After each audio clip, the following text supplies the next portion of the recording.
केंद्राच्या आणि राज्याच्या योजनेच्या अंतर्गत जी राज्यातून प्रस्ताव पाठवून घेऊन जो वसगड्याच्या तलाव संवर्धनाचा विकासाचा जो निधी आणला ते दादा तुमच्या पत्रावरती एकनाथ शिंदे साहेबांची शिफारस आहे असा 2.5 कोटीचा निधी हा तुम्ही या वसगडे गावाला दिला आहे हे आम्हा सगळ्यांना कल्पना आहे।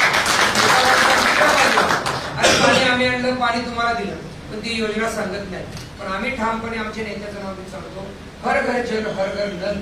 प्रत्येक घरामध्ये पाणी जायला पाहिजे प्रत्येक लोकांना पाणी मिळायला पाहिजे स्वच्छ पाणी आणि व्यवस्थित मुबलक पाणी मिळण्यासंदर्भात जी योजना आणली केंद्रानं ती योजना राबवली आणि आज वसगडे गावामध्ये 5 कोटीचा निधी हा जलजीवन मिशन मध्ये येतोय ते आदरणीय आपले जे पंतप्रधान आहेत मोदीजींचं एक स्वप्न आणि त्या माध्यमातून येतोय पण विरोधक त्यांचं नाव घेत नाही।